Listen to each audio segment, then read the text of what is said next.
got, somebody named Farrakhan on there, I put it in, put that thing on, and he started talking about verb and subject agreement.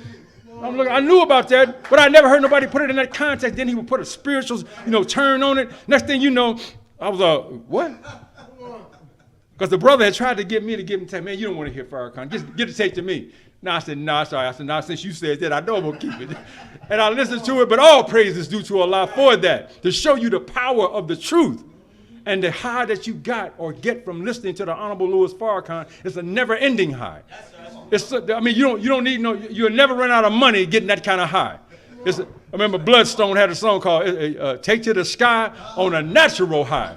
Well, that ain't got nothing to do with drugs. That's just doing with the spiritual buildup and the strength that comes out of hearing the truth from a man who has humility and love for his people. All praise is due to Allah. Y'all all right, family? Let's go ahead on. We're going to walk a little more. Some may ask, why then, Brother Farrakhan, did you obey Warthasteen Muhammad? My response is that I respected the authority he took by Allah's permission and respected it even though I disagreed with it. When what I was asked to do so conflicted with what I was taught by the Honorable Elijah Muhammad that I could not obey, I went another way. See how it is, when you know the right thing to do, and you look at people's position and the kind of status that they hold, and sometimes we'll do it just because we paying homage to the title that they're wearing. And we learn in the nation, no, we're not personality worshipers. If we can't see the truth in what you're doing, we walk away from it. And that's what the minister just said right here. When it started to conflict with what my teacher and his teacher had taught us, I went the other way. All praise is due to Allah. We thank Allah for giving our brother the insight, the foresight, the hindsight, the interview to see God's truth and put it in a way that you and I can understand and that it keeps us in the house even until today. Yes, all dear family, believe it or not, we've been taught we got to be careful how we look at ourselves because we don't want to look at ourselves in a low or demeaning way. I got another definition for y'all. It says, Honorable Louis Farrakhan, he is I'm going to say the perfect student. But look at the definition of a student. Is that it refers to someone who studies or examines a topic or subject with careful attention. That's the minister. How many of us remember when he was getting ready to play the Beethoven violin concerto? He hired a Jewish woman who taught that kind of, he taught Beethoven. And this woman was interviewed in the final call.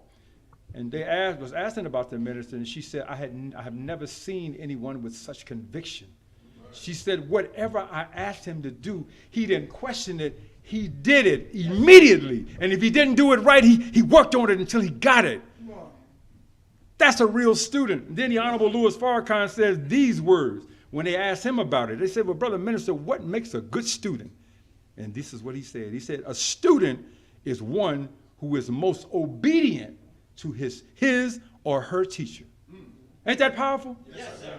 So if you want to be the stuff, the best, the supreme student in the class, you got to be obedient to the teacher, especially when that teacher is teaching you the right way to go.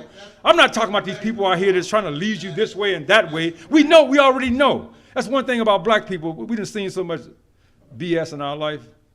You can't fool us with that. I remember when I first came in, I was a lieutenant. I got this book. It's from Brother Akbar said Minister Jabril had recommended it to them in a class he had went to. It was called On BS. Ain't that something? But check out what BS really is. BS is a lie that before you tell it, you have to make yourself believe that the lie is true. That's the way you can put it off on somebody else. Can I give you a more vivid example? You ever heard of a holiday called Christmas? It's a lie. But they pushed it so long and so hard and made it so attractive that everybody believed, oh, yeah, Santa Claus coming. So much so that our parents would beat us to death for telling a lie. Right? Who went in the refrigerator and ate that ice cream? Who drank that soda that was on the back shelf? Now, I know it's open because the seal is broke. And we lied and said that, and we get beat half to death. Matter of fact, don't even go get me no switch. I don't want no belt. Go unplug that stereo over there. Just unplug it. Bring me the cord. And they whoop us almost into oblivion because we told a lie.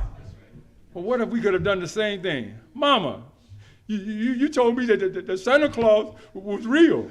He was going to come down our chimney, and we don't even have no chimney. How you get in the house?